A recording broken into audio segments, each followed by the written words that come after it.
Hmm.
Good morning.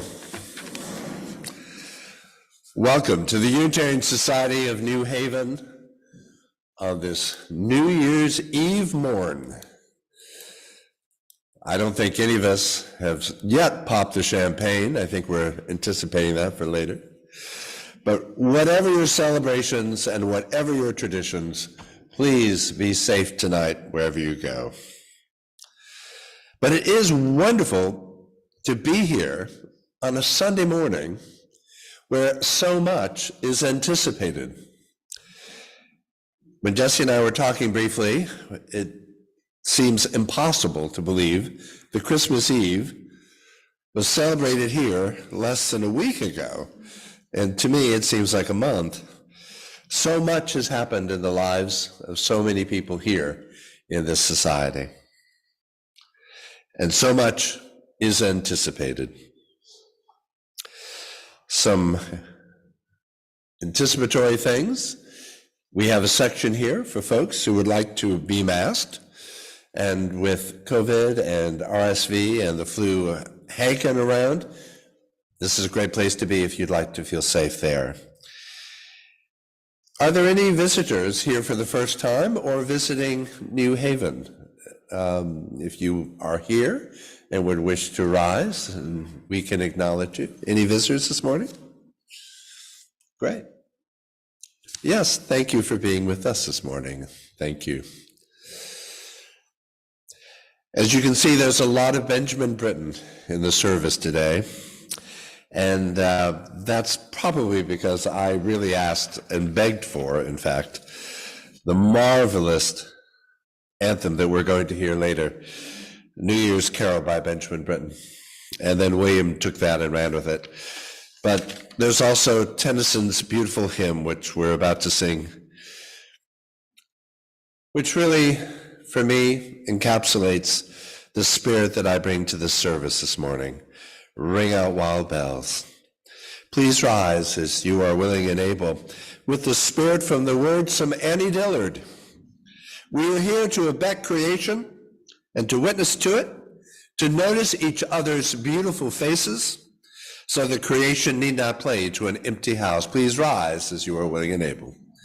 Hymn number 58, Ring Out Wild Bells.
light our chalice this morning. The values of love, freedom, and dignity.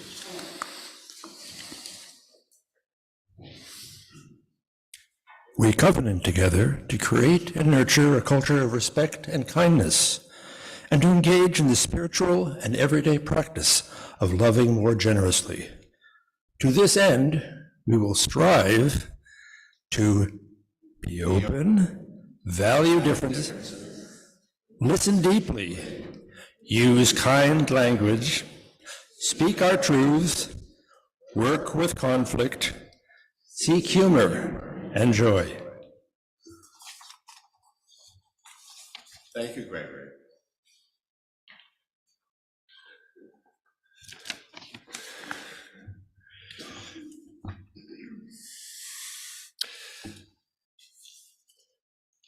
As we prepare to light the candles of Kwanzaa, just like to say a few words. Kwanzaa actually means first fruits. For in Africa, they are gathering their harvest even as we are beginning a new year. One should rightly hesitate to blithely appropriate Kwanzaa, but the first president to acknowledge Kwanzaa's existence, Bill Clinton, speaks, I think, for another way of seeing these candles that are before us as we embark in this season of renewal. As America embarks, he said, on this season of renewal and reconciling the principles of Kwanzaa, unity, self-determination, collective work and responsibility, cooperative economics, purpose, creativity, and faith, these ring true not only for African Americans, but for all Americans. And so they do. For all of us, to be sensitive, to be better listeners, to be good allies, to hold these values in our heart and in our civic life. That's a wonderful way to begin and enter a new year. Jesse, if you will light our candles.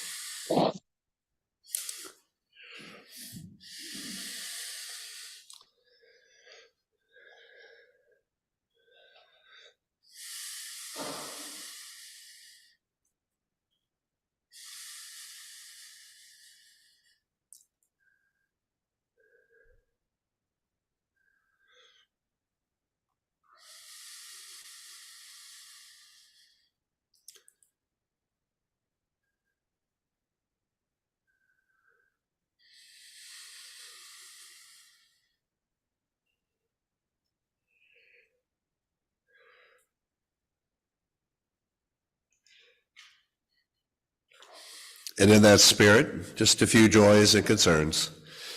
First of all, I'm delighted to see Dick Platt among us, and we send greetings to Jane.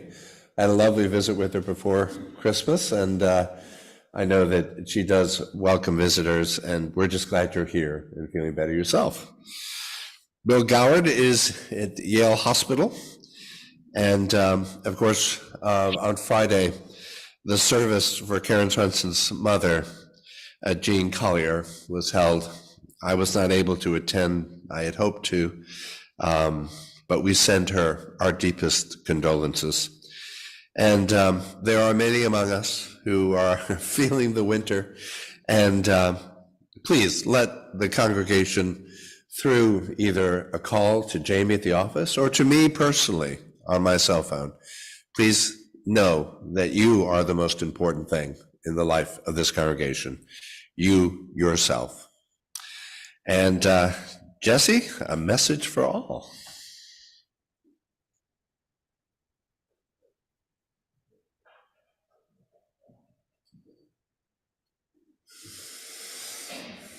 I suppose this is as good a day as any to enter that time of taking stock of the year, self-reflection, looking ahead, seeing what's behind us, what's ahead of us. It's a funny thing, though, to do this, to take a particular time of year, because today is a Sunday, tomorrow will be a Monday. I'm not sure there's anything particular about today that is specifically inviting to come to some sort of realization about who I am or who you are, where we're at in our lives. It might as well be next Thursday. Might as well be 3 months from now. But what I'm told is that a good way to do this, to take stock, to continue that journey of self-discovery and self-knowledge, is to look inward, to examine who we are. Many Unitarian Universalists use the metaphor of a labyrinth, a path that has, it's not a maze, mind you, but a path that is clear that one moves through, and along those curves you might deeply examine parts of yourself that become more and more apparent the more deeply you look within. I was reading a piece by a writer named Ali Blass this past week, and she was talking about taking such an inner journey to figure out who she was. Now, she talks about going along, moving through this labyrinth path, and trying to get to that center to find out, who am I? But then she asks this question. She says, along each curve of my path, I keep finding these uncomfortable questions. What if I don't like who I am? What if I discover that the things that I do, that I have always told myself, the story I've told myself, that I do good things in this world, what if I discover that I'm not doing them for the right reasons? Well, this is a time as good as any, to move through that path, to face those questions, to ask them, to hope for answers. I want to share something, because what Ali said really kind of stuck with me.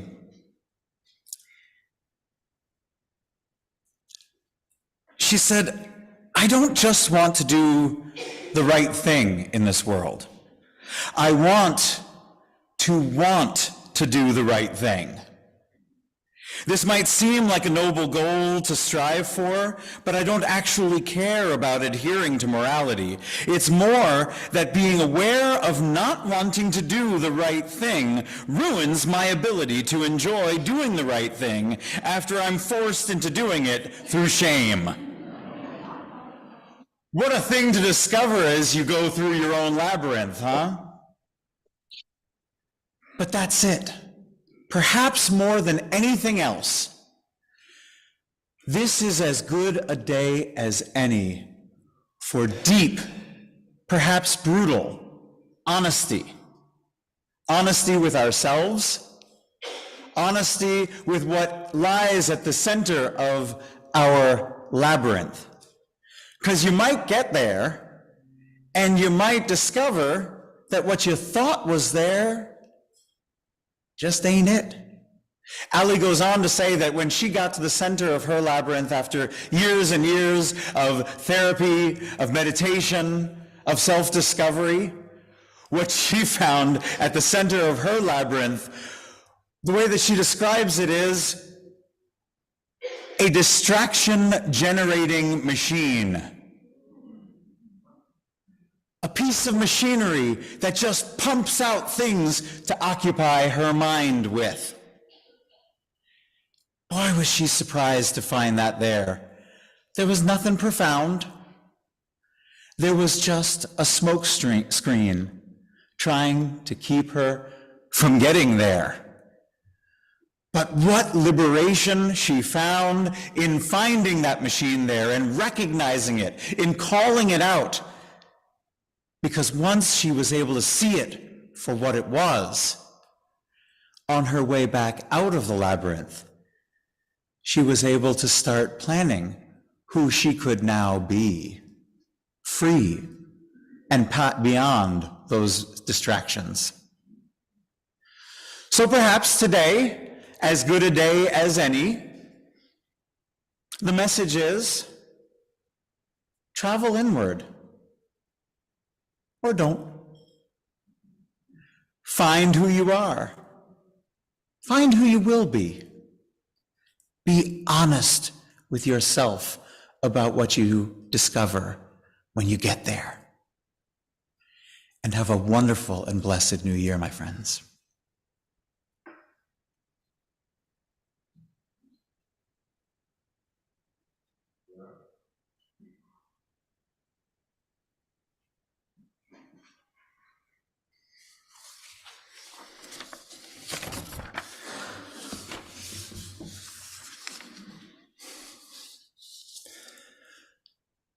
To the garbage collectors of Bloomington, Indiana, the first pickup of the new year.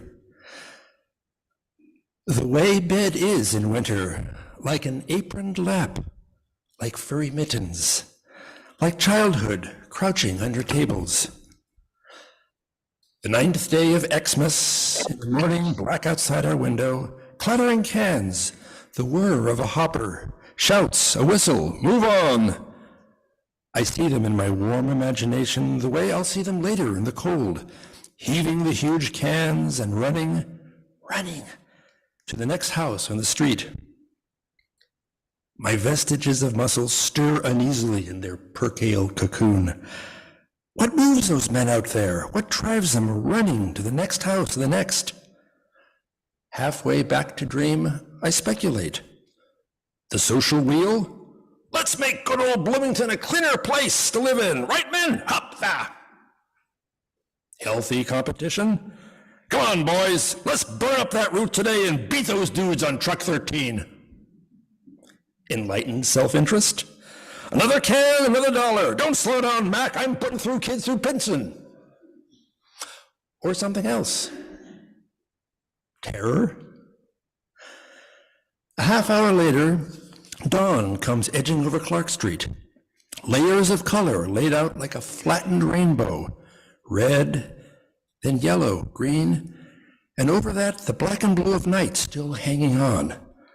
Clark Street maples wave their silhouette against the green, and through the twiggy trees I see a solid chunk of garbage truck and stick figures of men like wind-up toys tossing little cans and running. All day they'll go like that till dark again, and all day people fussing at their desks, at hot stoves, at machines, will jettison tin cans, bare evergreens, damp Kleenex, all the things that are Caesar's. Oh, garbage men, the new year greets you like the old. After this first run, you too may rest in beds like great warmed aproned laps, and know that people everywhere have faith, and putting from them all the things of this world, they confidently bide your second coming.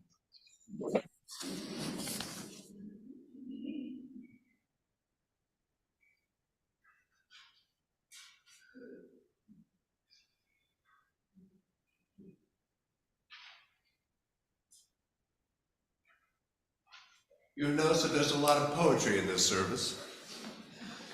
Tennyson's In Memoriam, the meditation for his good friend who had died.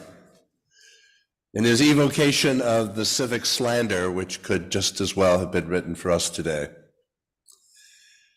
And Gregory finding that great poem about the people that we just often overlook, think little of, and yet they make our lives possible and have their deep, full inner lives themselves, what motivates them.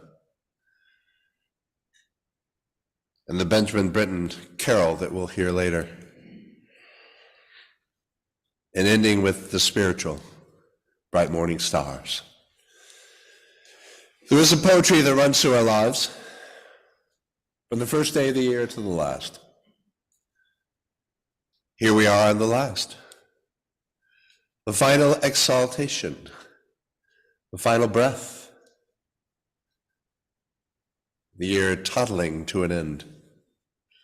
And here we are, gathered, expectant, worried, anticipating. There will be joys unimaginable in the new year. There will be things that will frighten us to our core. And the main thing is this morning is that we find the courage to stand together, to be there for one another, to continue the devotion that this congregation displays each to each. I have been a minister for 45 years, and I have never experienced a congregation that took care of each other the way you do. And I find it remarkable, but it takes effort and hard work, and I know that. And so to each of us, as we anticipate a new year, let us stand together in silence so that the poetry of our lives makes sense, so that it rhymes, so that it coheres, so that it truly ushers us in, invites us in to a new life. Let us hold silence together.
I thought about reading W.H. Auden's poem for the time being, but it was just too depressing.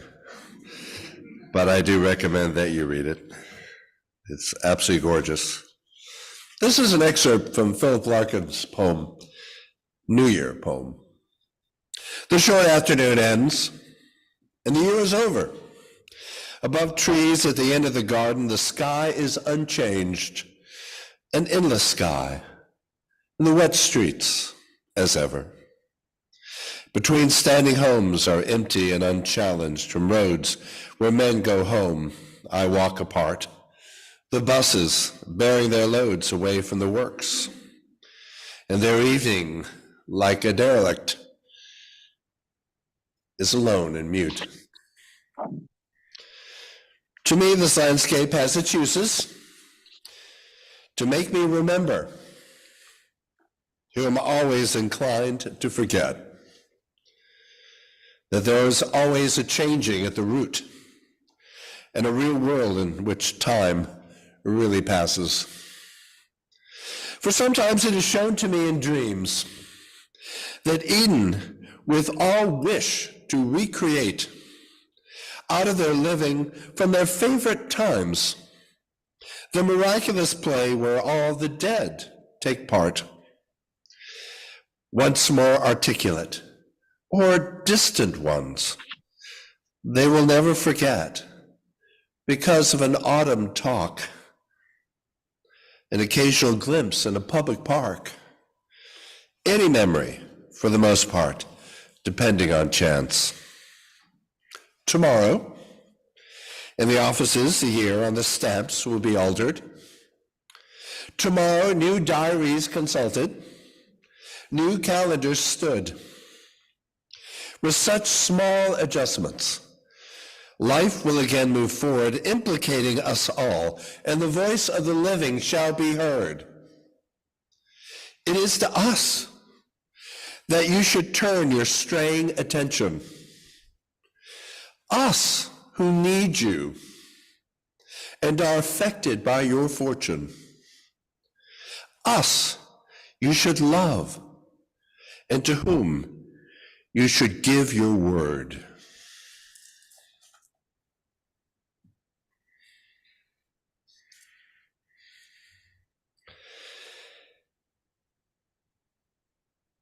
A time of offering is an important moment in the life of a service. It is where we give of our devotion, and it is where we give of our labor. It is where we give to our fond affection for each other and our larger mission and purpose. Make your checks payable to USNH. You can leave them at the door as you go. You can make a contribution, of course, on your phones. There are lots of ways to give, and I hope you will give generously to this congregation. And now the offertory.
The unison reading is number 578 in the great hymnal, The Great Lesson by Olympia Brown.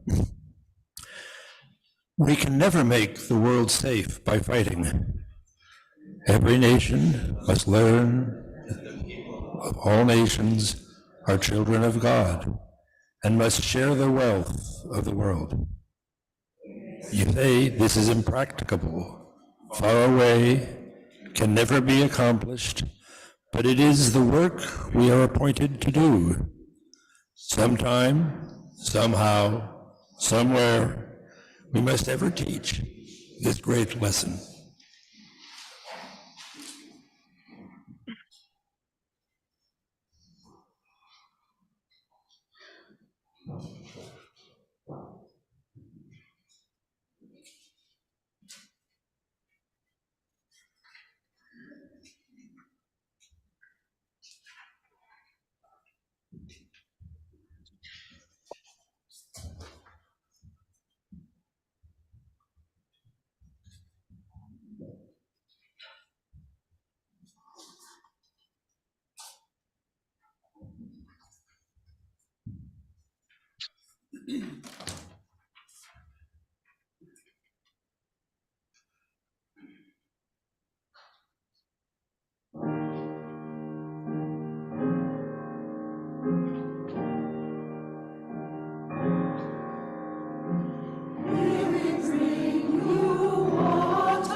Thank you all so much.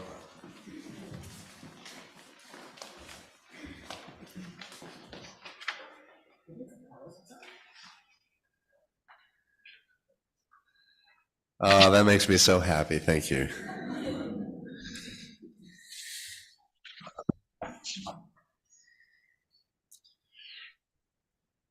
As a Unitarian Universalist minister, it is part of my job and part of our tradition to celebrate the endless powers of renewal. It kind of comes with the contract. It kind of comes with the tradition that we are bestowed upon. Emerson, his portrait is in my office. And though I occasionally get annoyed with him, he is a genius, so I hang with him. And he is truly the apostle of what he called the American newness, this sense that all of us have within us a nearly infinite capacity for the renewal of the soul. He wrote, "What the heart thinks is great is great. The soul's emphasis is always right. Do you want to be a power in the world? Then be yourself." We are like the canaries in the coal mine for American optimism and transformation of the self. And I have seen and celebrated people in my congregations who really turned their lives around and achieved great things out of personal turmoil. I've seen it over and over again. Wendell Phillips has a statue on the Common, the Boston Common, and it has a little inscription. And I walked past the house where he was born virtually every day for 20 years. He said, "I have known many defeats, but I was born to eternal victory." And I do love this part of our tradition. But today, I want to celebrate something else.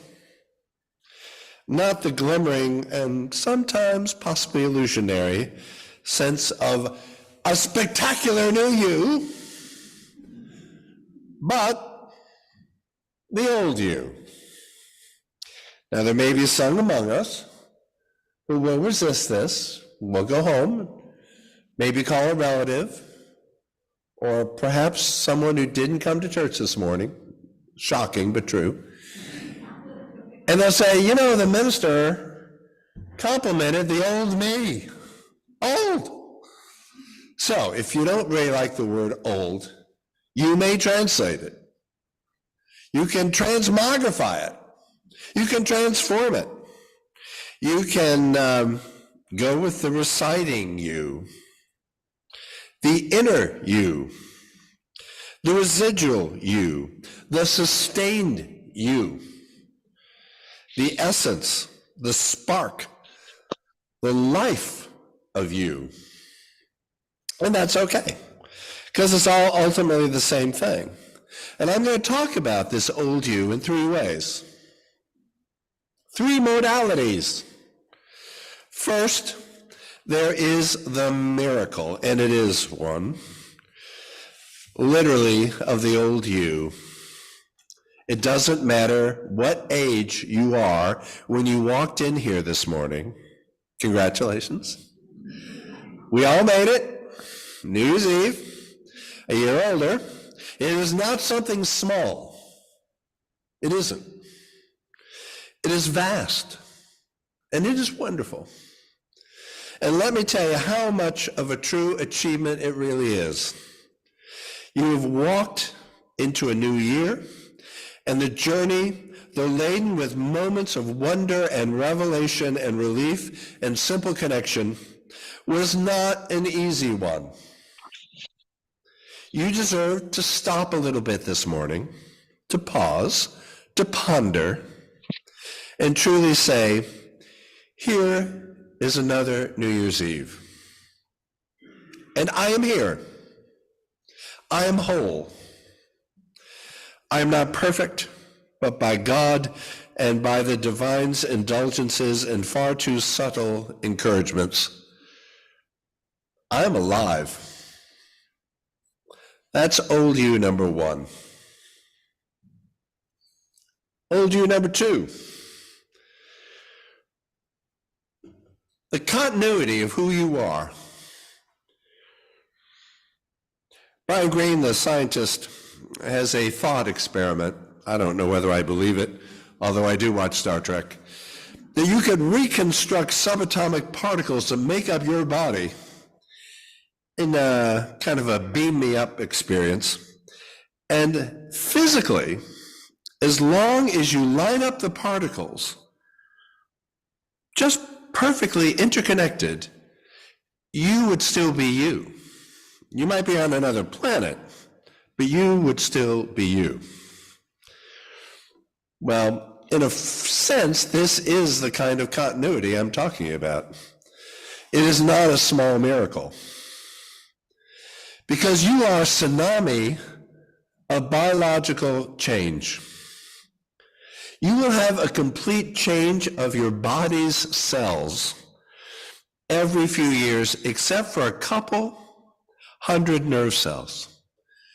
You are nothing but shift. That's it. And it's not just happening around us. It's within us. You are flow. Life flows through you. You are reconstructed every few years.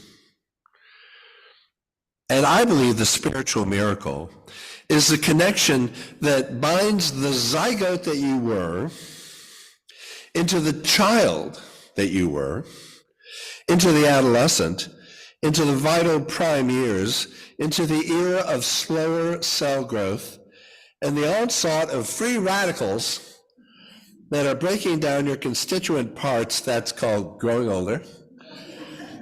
The thread that holds all this together. Jesse described it as a labyrinth, and it is. It really is.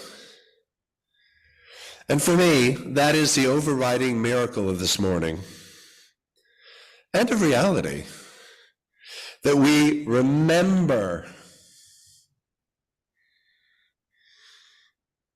Yes, that we grow, that we evolve out of the constituent core personality and have a thread that we know. So let me also celebrate with you this morning that you continue to be you. When we spend so much time bemoaning how we are not more transformed than we are, I want to say to you this morning, I want to reflect on the wonder that is you. And I guess I could put it all into one sentence from Oscar Wilde, but I don't want to do that because I want to get to 20 minutes. Oscar Wilde said,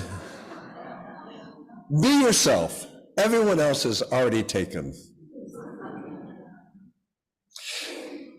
I saw in the last several weeks how much work and effort members and leaders of this congregation go into creating, at the end of January, the Wild and Precious Life service.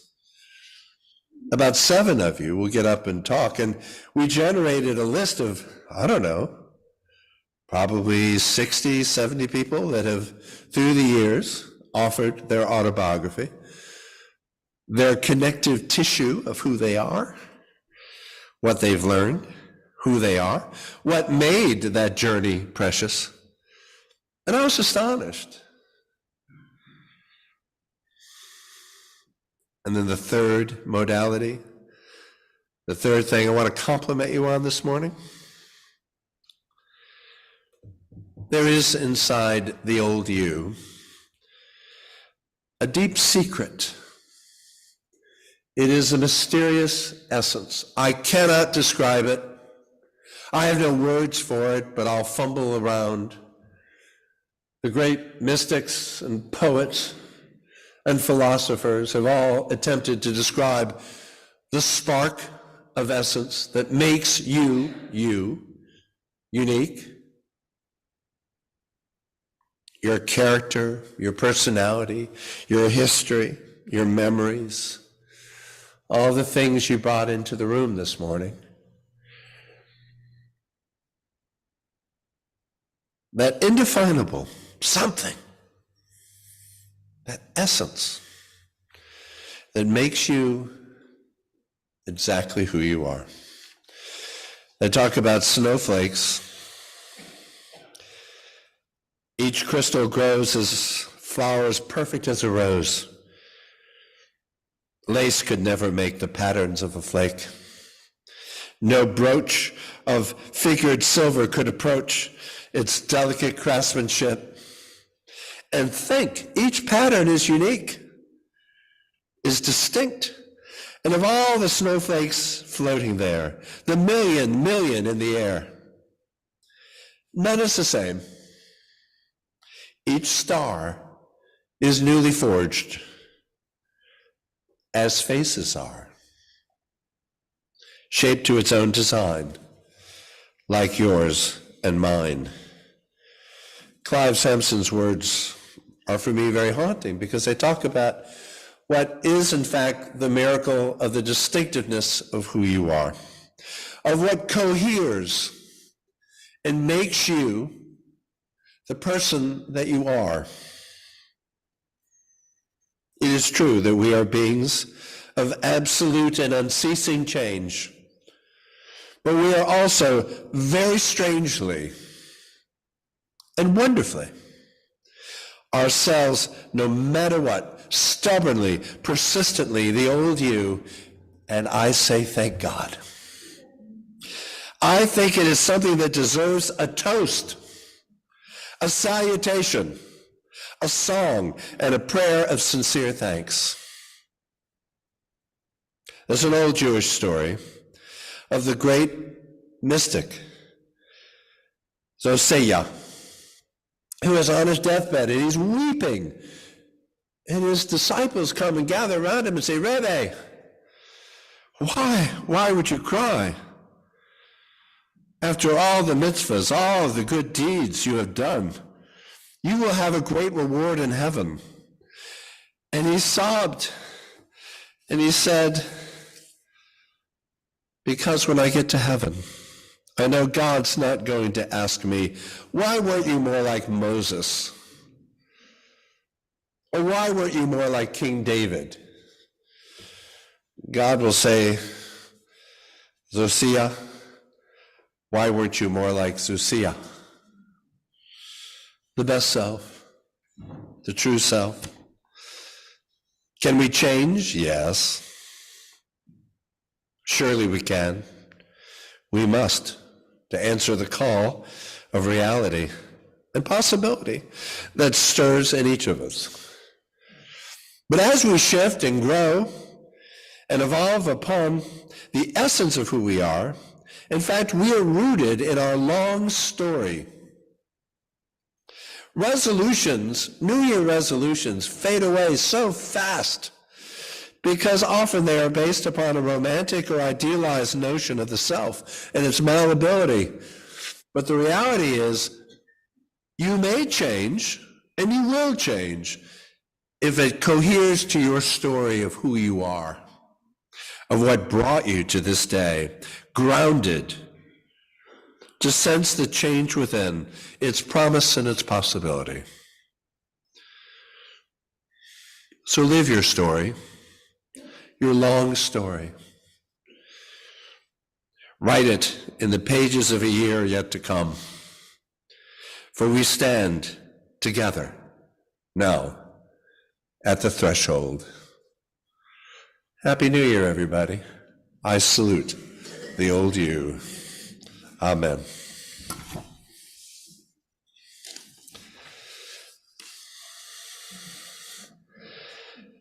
I really look forward to seeing this. Bright Morning Stars, the great American spiritual. 3:57. Bright morning stars, please rise as you are willing and able. Bright morning stars.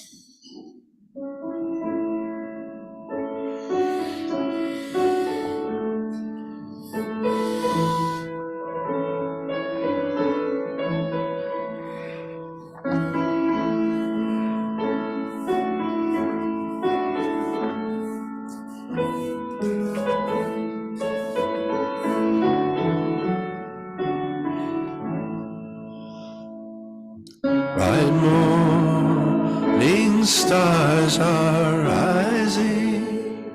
Bright morning stars are rising. Bright morning stars are rising. Day is breaking in my soul. Oh, where are our dear mothers?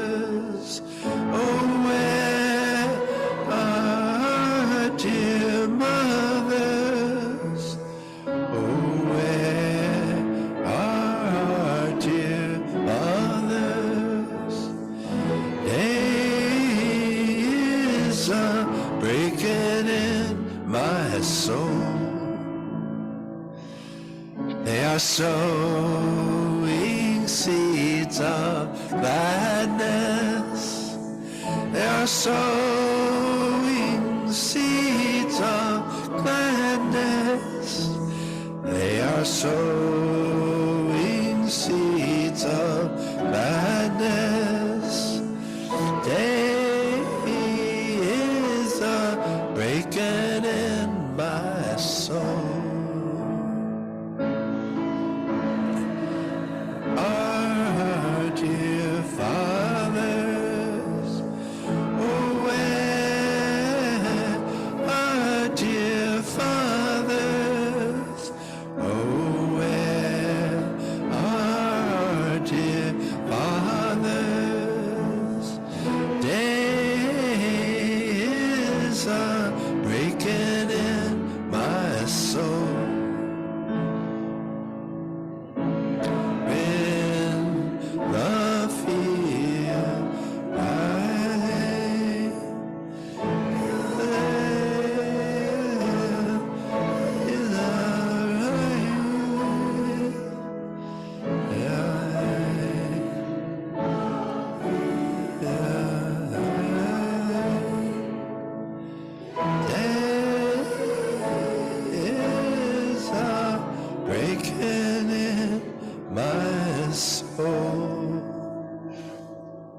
I invite for Gregory to extinguish our chalice, and we say the words together. We extinguish this flame, but not the light of truth, the warmth of community, or the fire of commitment. These we carry in our hearts until we are together again. And now may peace, which passes all understanding, keep your hearts and minds in the knowledge of love. May this peace be yours in the week and in the year to come. Amen, and go in peace. And William, take us out, standing in the need of prayer.